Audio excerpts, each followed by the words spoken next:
Aguardando.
Bom, vou iniciar então. Deixa eu só ver aqui. Estamos gravando. Então, vamos lá. Bom, pessoal, fizemos a nossa lista de prova, né? E hoje, então, temos uma aula que está sendo adiantada, porque também a lista de prova foi adiantada um pouquinho, porque estaríamos ainda até ontem, hoje, com a Semana das Bimestrais, mas como foi modificado todo esse processo das provas, né, para a gente ter mais tempo aí para os alunos que vão requerer a segunda chamada. Então, estou trazendo essa aula até seria do dia de aula da quinta-feira, tá? Aí depois nós aplicamos outra aula na quinta-feira, ok? Então, estou dando uma adiantada a respeito desse conteúdo que é fauna de invertebrados de manguezais, né? Então, vamos lá. Manguezal, vocês já devem ter ouvido falar de manguezal e vão falar de outras vezes também, tá, pessoal? Principalmente quando vocês estiverem conversando mais a respeito também de ecologia, tá? Com o professor Rodrigo. Ele também vai falar sobre esses biomas brasileiros, né? Que nós temos. E um deles, então, que nos interessa bastante e que eu deixei essa aula à parte, é falar sobre os manguezais, dessa importância que eles exibem, né, dentro de vários ecossistemas que nós temos, e o manguezal não é menos importante que os outros, né? Temos, então, os manguezais como sendo um local de zona úmida, né? Quando a gente fala em mangue, a gente pensa em lama, né? Tá? Aquele barro, aquela lamaceira onde você se afunda.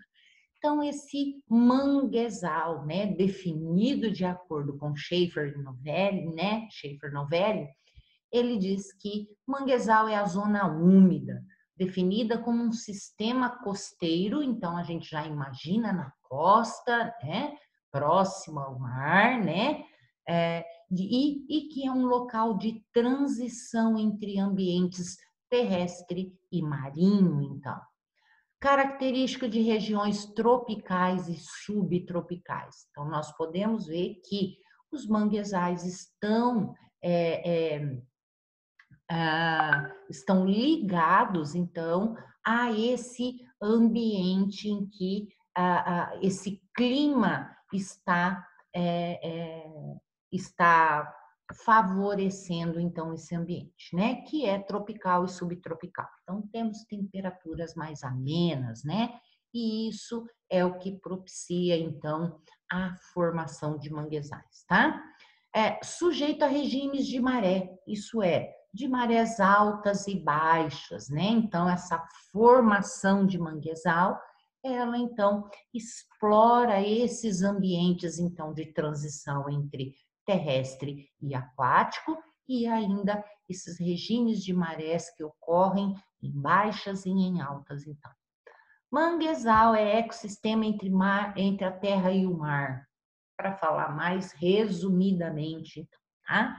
E então nós temos manguezais, nós temos uma grande costa cobrindo o nosso país, né? E ele assim, tem uma vantagem, né? E tem essa oportunidade de nós termos este bioma constituindo, como tantos outros que nós temos também bastante importantes, né? Fazendo parte do nosso grande país, então, tá? Então, manguezais estão distribuídos por toda a costa, então nós temos desde lá mais ao extremo norte, tá? Lá no Amapá, nós temos lá manguezais importantíssimos no Cabo Orange, né? Bem mesmo lá no top do norte, e que se estende então até o sul do Brasil, em Santa Catarina, tá? Mais especificamente na região de Laguna de Santa Catarina. Apesar do sul mostrar aí, né, uma temperatura mais amena, mais baixa, né, apresentar como aqui no Paraná nós já temos também temperaturas bem baixas, mas ainda com essa riqueza de ter esse bioma também. É claro, não falamos lá de um extremo a outro, mas nós temos importantíssimos aí manguezais, né? No estado de São Paulo, Rio de Janeiro e por toda a costa realmente do Brasil, tá? Está sempre localizado às margens de baías, né? Entrâncias costeiras, lagunas e onde acontece então o encontro das águas de rio com o mar, por exemplo. Ou seja, né? Água doce com a água salgada, formando uma água que é salobra e com pouca oxigenação. Nós temos, portanto, nesse ecossistema de transição, então, ocorrendo um ecótono também, que a gente denomina, tá? E o ecótono nada mais é que esse ambiente de transição, tá? Entre dois ambientes vizinhos, seja ele água com água, seja ele ambientes de terrestres totalmente, mas que eles se modificam, né? Então, nós temos aí esse ecótono mostrando, então, essa transição também que existe ali, que é onde começam a ocorrer os manguezais, então, que é a faixa ali que mostra essa transição entre o meio ambiente terrestre e o meio ambiente aquático, então, né? Dois ambientes, então, vizinhos ali, onde eles são permeados por esses manguezais. Aqui a gente tem um esquema de como essas zonas, então, de manguezais, tá? Então, mostra aqui, olha, nós temos, deixa eu ver se o meu mouse está funcionando aqui, temos esse ambiente terrestre, tá? E temos aqui o ambiente aquático. E aqui esse diferencial, nós temos uma vegetação aqui, né? Onde nós temos diversos níveis, uma vez que nós falamos que o mangue, ele depende dessa mudança de marés que ocorrem também, né? Então, nós temos a maré baixa e a maré alta. E nós notamos que quando a maré baixa, olha, ela pega aqui nesse extremo, né? Ela abrange somente a esse finalzinho desse ambiente terrestre. E quando essa maré está alta, olha até onde essa água pode alcançar, tá? Então, nós temos uma vegetação, olha, que ela vai ser adaptada, então, a esse nivelamento da água aí, ou seja, na baixa ou na alta maré, então. Uma vez que nós temos dois ambientes totalmente diferenciados aqui, né? Ambiente terrestre e água salgada, então. Então, nós temos essas divisões chamadas de zona 1, né? Zona 2, zona 3 e a zona 4 aqui. Então, temos aqui a zona 1, a zona externa, sofre inundação frequente de marés, né? Que é essa daqui. Então, normalmente nós temos mesmo a baixa atingindo e a alta totalmente atingindo aqui. E esse sedimento sempre será, então, do tipo arenoso e lodoso, com grande quantidade de matéria orgânica. Nessa faixa encontra-se predominantemente o mangue vermelho. Então, temos toda essa estruturação de vegetação e que, é lógico, ela fornece, então, todo esse substrato, essa matéria orgânica para este local. A zona 2, mais aqui adentrando para o ambiente terrestre, nós temos então a zona interna, que é dominada por espécies de mangue preto, mangue branco e com o sedimento normalmente mais arenoso. A zona 3, que é essa aqui, mais curta, é a zona de Apicum, tá? E é atingida somente por marés de grande amplitude. Quando eu tenho realmente a maré alta, é que ela consegue, então, chegar até essa zona 3, então, tá? E inundar esse local também, tá? Com isso, ela é mais desprovida, então, de vegetação. Nós podemos ver que aqui, olha, está mais rarefeito, então, de vegetação. E a zona 4, ou chamada de zona de transição, é o terreno mais alto e que não vai sofrer, então, essa inundação aí com a maré, tá? Então, o sedimento já é arenoso, né? É isso que normalmente a gente tem nesses locais onde a gente tem um encontro na costa toda do Brasil entre o ambiente terrestre e o aquático, a gente tem então já esse solo arenoso, né? Então não entra, não é inundado, portanto, mesmo no nível de maré alta, tá? Ele não chega a ser inundado com essa presença da água, então. O sedimento é arenoso e a flora dominante é composta pelo mangue de botão, algodoeiro, mangue de avencão. Então, essa zona sempre vai apresentar características mistas entre o manguezal e o continente. Aqui nós temos, então, uma vegetação adaptada a esse local, uma vez que ele é totalmente modificado, né? Onde nós temos, então, olha, presença de inundação de água salgada. E aqui nós temos outro tipo. Então, eu posso ter algumas dessas adaptadas por aqui, mas a maioria, então, vai ser de zonas já realmente de continente aí se misturando.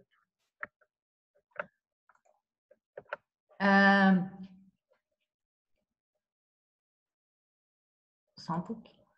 Então, olha lá, existe dentro desse ambiente de manguezal, pessoal, essa variação de salinidade, tá? Existe uma grande, porque é todo banhado com essa água do mar. E a gente sabe que a água do mar é muito salgada. Se a gente pegar a salinidade existente no solo, né, nosso aqui, mais interior, mais para dentro do continente, é lógico que a salinidade vai ser muito baixa. Costuma ser mais alta no Nordeste, né, em ambientes lá do Nordeste, porque uma vez que lá já foi tudo mar realmente, né? Mas aqui os nossos solos normalmente mostram baixa salinidade. Mas nesse local, devido, né, ser banhado pela maré, a salinidade é bastante alta, tá? Existe concentração de sulfetos, então nós temos bactérias agindo nesse ambiente e que, no processo de decomposição nesse local, de matéria orgânica que cai, essas bactérias acabam produzindo, então, sulfetos, né? Por isso que quando a gente chega no manguezal, tem aquele cheiro de podre, aquele cheiro, né, de decomposição. Mas é um cheiro típico, não tem nada de sujo, tá? Então, normalzinho, é normal a gente chegar lá e ter cheiro de podre. Isso totalmente normal devido, então, graças a essas bactérias, então, estarem presentes nesse ambiente e serem adaptadas a fazer essa degradação também desse material orgânico que cai, tá? Então, já que esse local exibe uma variação de salinidade e concentração de sulfetos, que exige o quê? A adaptação da fauna e da flora existente ao ambiente e que se torna estressante. Por isso que esse ambiente a gente não encontra todo tipo de vegetação. A gente encontra esses tipos de vegetação adaptadas a esses locais, tá? Como mangue branco, mangue preto, mangue vermelho, né? Até vemos bromélias e tudo mais, mas bromélias já são mais altas e a salinidade que elas podem ali suportar é menor, uma vez que também elas estão mais altas. Uma coisa bastante interessante que a gente vê nessas vegetações é que quando a gente visita o manguezal, elas também eliminam, através das folhas, né, essa salinidade excedente também, tá? É bem legal quando a gente consegue observar isso. Então, olha lá, os manguezais são áreas de grande biodiversidade. É lógico que a gente não vai comparar com a Mata Atlântica, né? A Mata Atlântica, que existe uma diversidade aí de seres vivos enorme.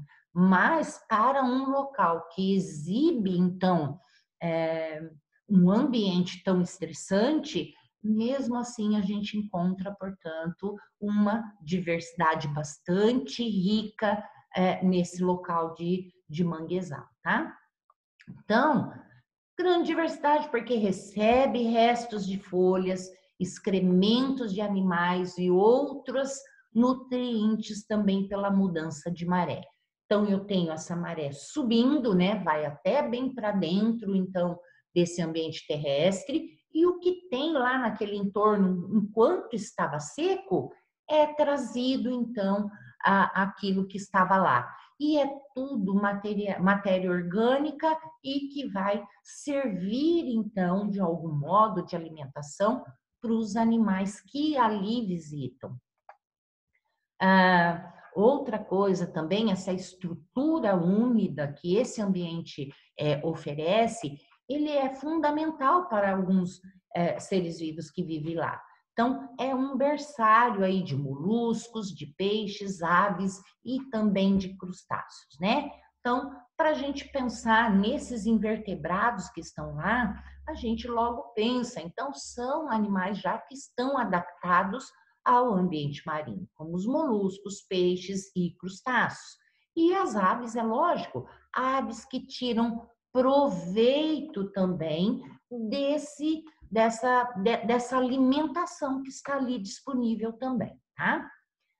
Estima-se que 95% do alimento que o homem consegue capturar no mar são provenientes de manguezais. Dessa forma, percebe-se claramente que o equilíbrio do ecossistema litorâneo depende da preservação dessas aves.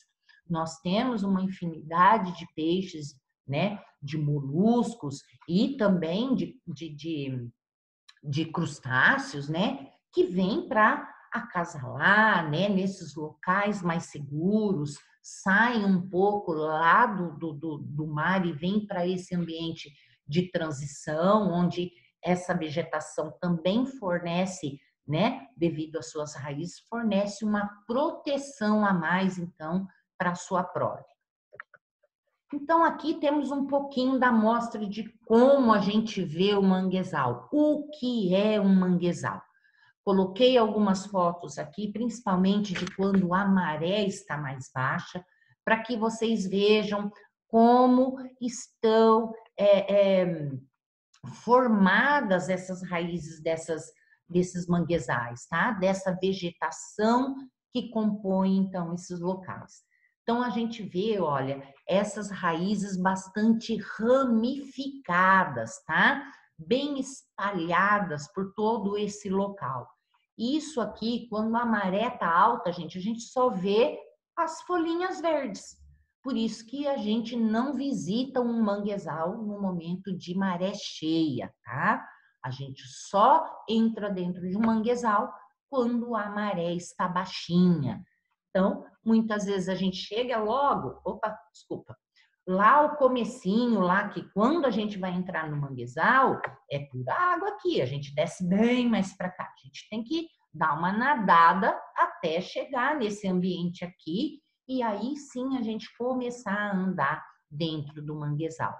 Tem locais, olha, que vão estar bem cheios de água, a gente afunda as pernas até assim para cima do joelho e a gente vai tentando se apoiar nessas raízes que às vezes estão um pouco só submersas, tá? Nessa maré baixa. E a gente vai caminhando, colocando os pés aqui sobre, andando até que a gente tenha uma plataforma, né? Um local ali mais já bastante mais seco, né? Mas mesmo assim bastante umidade para que a gente possa só caminhar e fazer as observações que a gente faz. Então, essa vegetação ela é adaptada dessa forma, porque esse ambiente, gente, como contém uma alta salinidade e também existe uma alta concentração bacteriana para a decomposição dessa matéria orgânica, tem muita matéria orgânica, não tem muito oxigênio também. E a gente sabe que essas raízes, né, precisam de oxigênio também, tá? Então, normalmente essa vegetação ela é adaptada, portanto, para exibir esse tipo de raiz bastante ramificada, que ela, ao mesmo tempo que essa constituição de raiz ajuda ela a se fixar, uma vez que quando está cheio da água, se ela não estiver bem fixa, ela pode ser levada com a maré. Então, essas raízes servem dessa forma que elas estão, para que esse vegetal, né, essa planta, então, esteja realmente aderida nesse local e, ao mesmo tempo, essas raízes aéreas que a gente fala, elas também se colocam dessa forma mais alta para que elas também possam captar oxigênio suficiente para toda a planta. Então, muito legal isso aqui. No Brasil existem 3 espécies, né? Não estou falando só de invertebrado, porque quando a gente fala de mangue, é impossível a gente falar somente de invertebrados e não falar dessa associação que a gente tem de animais invertebrados, né? Desses animais que estão nesse ambiente com a vegetação, com a flora. Sem um, o outro também não existe, tá? Então, no Brasil, a gente tem 3 espécies aí principais de mangue, que é a Rhizophora mangle, tá? Que é o mangue vermelho, temos o mangue branco e o mangue preto. Cada um com as suas estruturas mais adaptadas, né? Para um ambiente do que o outro. Então, nós temos esses 3 tipos aí, né? Afora nos mangues aí que estão dispersados pela costa brasileira, então, tá?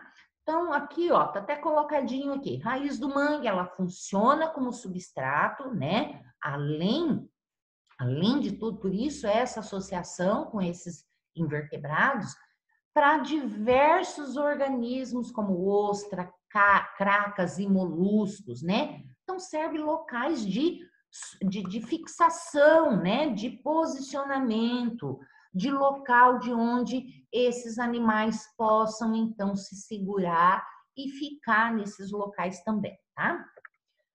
A vegetação, ó, árvores como mangue vermelho, branco, né, e tal, mangue preto, crescem em águas salinizadas e salobras, adaptando-se à falta de oxigênio que existe. Uma vez que a gente comentou, por isso que é daquela forma a constituição das raízes. Devido à pressão constante de água no solo, ocasionada pela presença de marés, porque nós temos a maré baixa e a maré alta ocorrendo no mesmo dia, então todo o tempo ela está, então, em contato com essa água.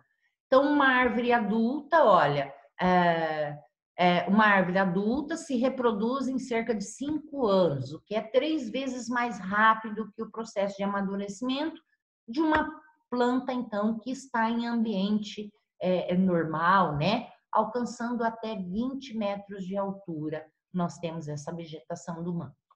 Vegetação dominante do mangue, a gente chama, portanto, de halófita, que é o nome determinado para a vegetação que tem essa tolerância, né, ao sal, a uma alta concentração de sal, tá?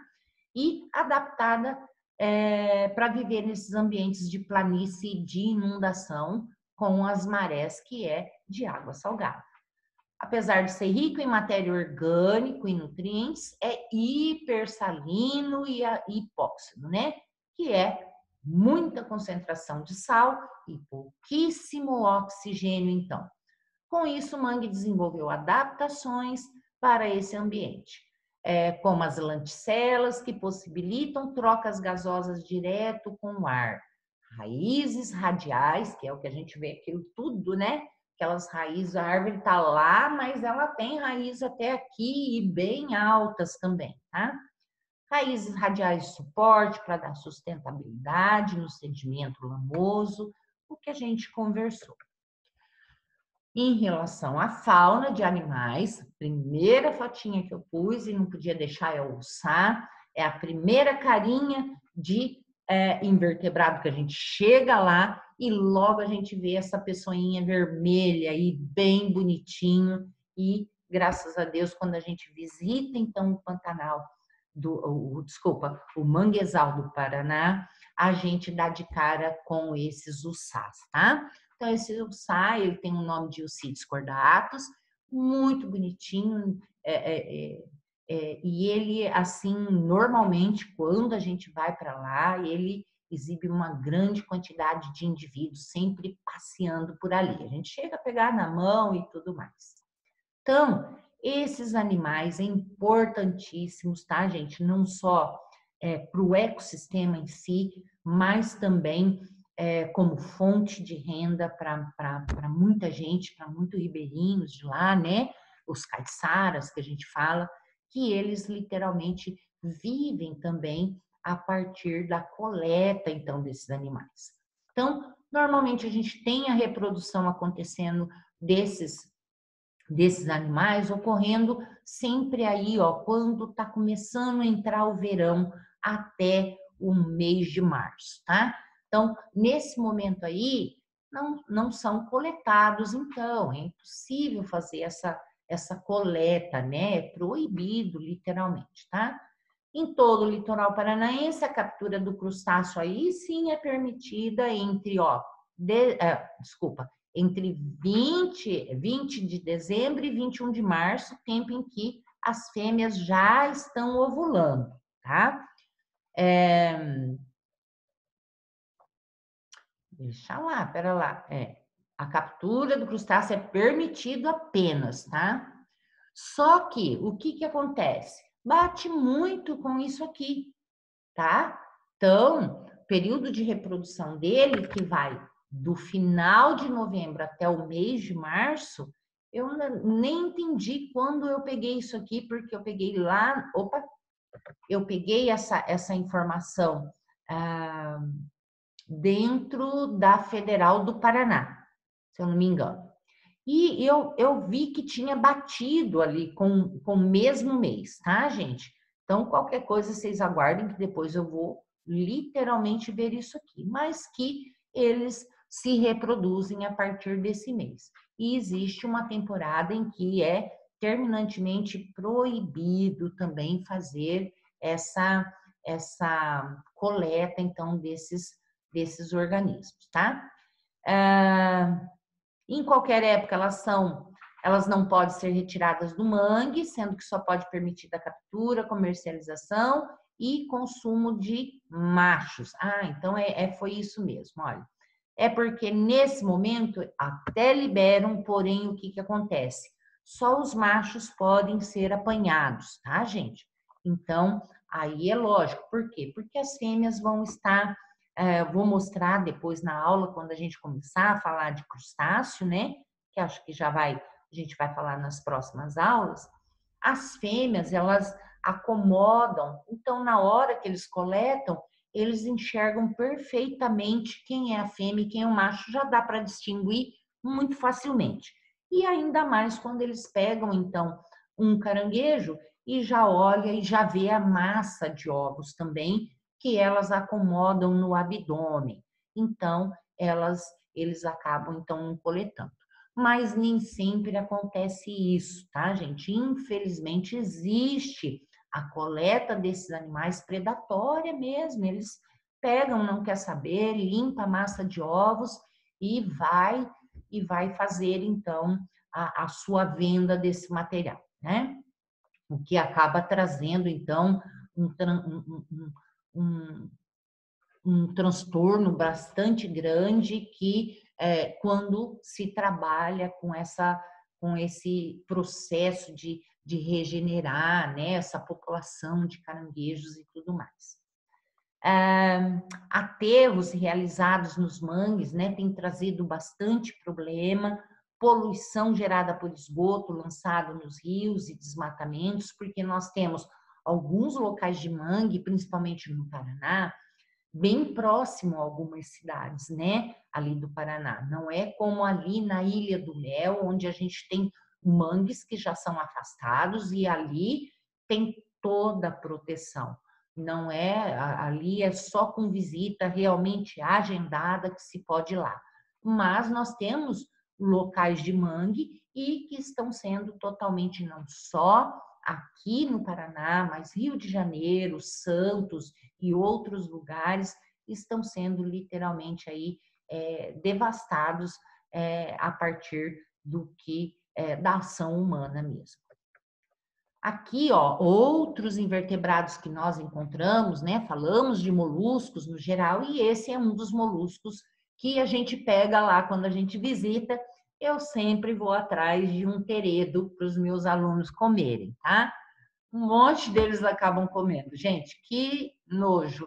Eu não como isso, não tenho coragem de comer. Mas é salgadinho, tá? Já passei, assim, já tirei um gostinho. São encontrados no manguezal, então, ostras, mexilhões, cracas e moluscos também, que se alimentam de quem? Dos micro-organismos que estão ali, tá? Todos aproveitando, né, fazendo a decomposição de toda aquela matéria orgânica, então eu tenho fonte de alimento para esses moluscos, então, para esses invertebrados que lá vão, então, tá? Berbigões aqui, gente, são também uns bivalves, tá? De conchinhas assim também, então são moluscos também, tá? Então, esses moluscos, a gente já falou, principalmente os bivalves, eles lembram que a gente falava que o tipo de alimentação deles é filtradores? Então, eles filtram a água, retirando dela fragmentos vegetais ricos e bactérias. Então, acaba fazendo com que aquela quantidade de bactéria, mesmo que seja muito, eles ainda fazem então esse controle, tá? Dessa população bacteriana desse local. O teredo, voltando a falar o teredo, então ele é um prato também consumido, tá, gente? E esse teredo, olha, ele, apesar de parecer, de estar assim com esse corpo mole, ele é um bivalve também, tá? Então ele tem essa conchinha logo no comecinho, alguns a gente nem nota muito, porque na hora que a gente vai tirá-lo de onde ele fica, ele sempre quebra essa partezinha e a gente não consegue tirar direito. Mas onde vive esses teredos? Esses teredos, gente, essas árvores, né? Essa vegetação, quando cai os galhos, né? E esses galhos caem, então, nesse ambiente úmido, molhado, eles apodrecem e esses teredos, então, perfuram essa madeira e vivem dentro dessa madeira, então. Quando a gente encontra um galho de árvore e você quebra, você vê que eles estão todos perfurados em canais. Quando você racha ele ao comprido e você abre, você acha desse jeito aqui esses teredos. Alguns têm mais, outros têm menos, mas normalmente é assim que a gente acaba encontrando esses teredos em meio a esses túneis que eles escavam, então, dentro desses galhos que caíram e que estão apodrecidos dentro do meio, tá? Coloquei aqui também, olha, a gente tem várias aves participando desse local, porque tem muitas aves que são específicas de mangue que vão lá para quê? Para realmente filtrar também essa água que está cheia de quê? Alga, bactéria, né? Então elas também consomem isso, como também vão consumir quem? Vão consumir um monte de crustáceos que estão disponíveis lá também para alimentação. Então, é um ambiente, é um ecossistema em que é autossustentável, tá? Então, ele tem essa participação da cadeia alimentar, onde nós temos aqui, olha, essa vegetação como sendo base, então. Porque se não existisse essa vegetação, o restante dos outros seres vivos que ali estão também não estariam. Perda de diversidade nos mangues. Então, gente, isso é uma preocupação constante, portanto, tá? Então, desmatamento de áreas de manguezais é uma dessas alterações ambientais e que ocorre há muito no Brasil, tá? A gente tem nesses locais já sendo, então, praticado, né, esse desmatamento desde o século XVI, né?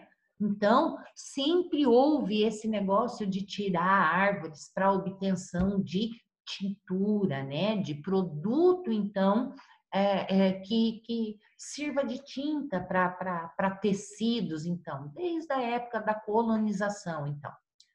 Assoreamento, isso é, a gente sabe que mangue é um local de transição, onde também nós temos chegada de água doce, mistura com salgada, e isso acaba propiciando bastante esse ambiente para ter diversidade de animais, mas que o que acontece? Esse assoreamento começa a ocorrer dentro dos nossos rios, mais aqui dentro do continente. Então, retiram toda essa proteção ciliar, de mata ciliar que tem dentro dos rios, e o que acontece? Fica aquela terra, chove, aquela terra entra dentro dos rios, né?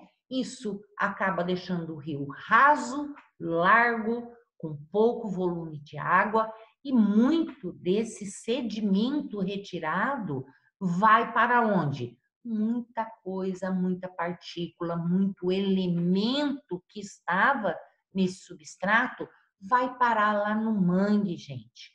E esses elementos nem sempre são os elementos necessários, e sim são elementos que vão levar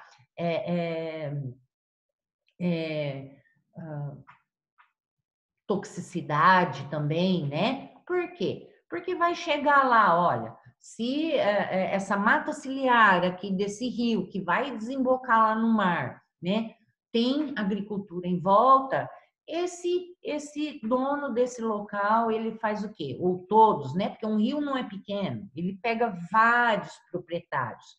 Então, normalmente se faz correção de solo com adubo e calcário, se faz aplicação de agrotóxico na plantação, e isso o quê? Chove, gente, escoa e cai para dentro da água. Não tem como evitar, e isso vai parar onde ainda? Vai chegar também até o mangue, até o mar, tá? Então, contaminação dos rios contamina lençol subterrâneo, que a gente já tem de água doce, né? Contaminadas também, e, consequentemente, os manguezais, como a gente falou. Então, esses impactos antropogênicos, né? Isso é, causados pelo homem, então, a gente tem aí os mais comuns sendo desmatamentos, né? E esses desmatamentos aí normalmente são realizados para obtenção de lenha, para literalmente aqui, ó, instalações imobiliárias, tá? Invasões, aterros, urbanização desordenada, seja pelo pobre ou seja pelo rico, que rico também faz, tá, gente? O pobre às vezes faz por uma necessidade, mas o rico faz porque ele tem dinheiro, paga e acha que pode em qualquer lugar. Então, levando lá sua mansão para um local onde deveria ser totalmente protegido, tá? Lançamento de esgotos, então a gente sabe que litoral é complicado, cidades pequenas, e eu não entendo por que que não existe isso, né? Tratamento de esgoto, onde todo mundo dá um jeitinho e acaba, então, desembocando seu esgoto para dentro do mar. E pesca predatória, então, como eu falei lá, né, a princípio, então, não temos uma vigilância forte, né, ou até mesmo uma educação ambiental, apesar de ocorrer, mas talvez não atinja todos ou não atinja a consciência de todos, tá? Descarga de metais pesados, então indústria próximas podem fazer isso também, consciente ou inconsciente, mas, né, se é uma indústria, deve ter então todo esse aparato de estudo e ver o que a sua indústria, a sua fábrica está ou não produzindo e para onde está indo essa produção que é lixo deles, né? Instalação imobiliária, expansão de mancha urbana, estruturas náuticas, ó, introdução, né, para turismo, então, tá? Santos e Rio de Janeiro, isso aqui é praxe ao ocorrer, né? Criação de portos, então, muitas vezes, ou criação ou expansão de portos também, obras de drenagens acontecendo, então para drenar essas áreas, para secar, para alguma finalidade. Então, normalmente, isso aí. Importância. Falar da importância de manguezal, meu Deus, depois de apresentar tudo isso, a gente nem precisa, né? Mas olha lá, ambientes manguezais ecologicamente importantes, e isso não tem como negar, né? Pela grande exportação de matéria orgânica para a zona costeira e seu papel fundamental como berçário de espécies locais, tá? Como outros hábitats também. São locais de proteção contra a erosão, uma vez, né, que toda aquela vegetação segura, faz com que, então, o batimento das ondas sejam acalmados e a gente não tem, né, aquilo avançando, então, para dentro do continente, tá? Deixa eu ver aqui mais. Estabilizar a linha da costa, o manguezal é uma fonte de renda e alimento, que a gente falou, para as comunidades que vivem no seu entorno, comprovando assim também seu papel, além, né, de ecológico, social e econômico também. Como reconhecimento pela sua importância, em 1965, o Código Florestal definiu que regiões de manguezais são áreas de proteção permanente, tá? Então, A gente tem aí realmente locais de proteção permanente, mas que, infelizmente, a gente não tem o quê? A gente não tem vigilância.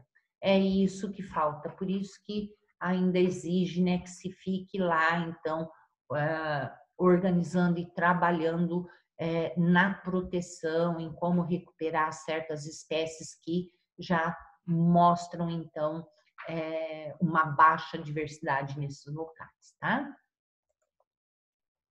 Bom, era o que tinha para hoje, Yasmin Covre.